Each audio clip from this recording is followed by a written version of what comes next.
Welcome to Standard Chartered Money Insights, a podcast series by Standard Chartered Bank that brings you market views and insights on the go.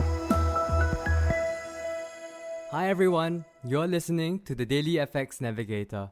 My name is DJ, your host for the series. So we've all seen the headlines around Biden nominating Fed Chair Powell for a second term with Governor Brainard as Vice Chair this morning. So for today's podcast, let's talk about whether Fed Chair Powell's renomination means its policy status quo for the Fed and whether we'll see further dollar strength in the weeks ahead. Broadly speaking, we believe yesterday's Fed announcements likely ensure a continuation of current policies.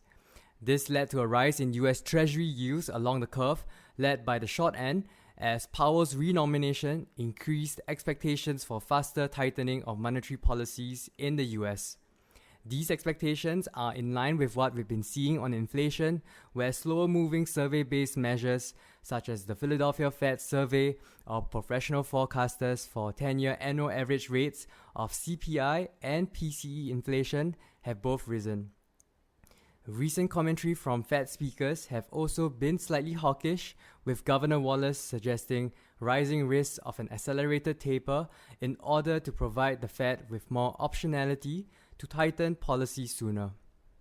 We will also be scrutinizing the minutes of November's FOMC meeting for any discussion of economic conditions that may prompt policymakers to adjust their pace of tapering.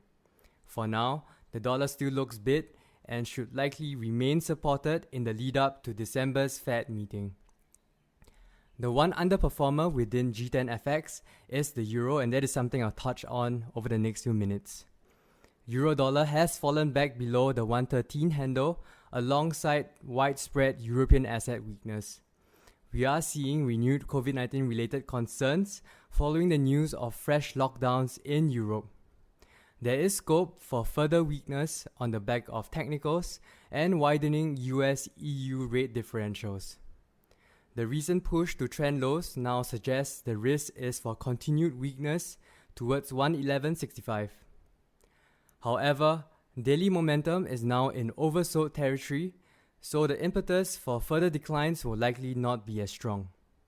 Euro-Swiss franc also breached a notable support level at around 105, and the latest Swiss sight deposit data showed that the Swiss National Bank did not intervene in FX markets last week, even as the pair broke below the psychologically important 105 level.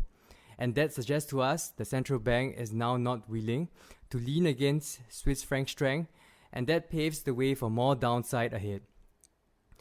PMI figures should give us some indication of how the Eurozone is performing as we head into the holiday season.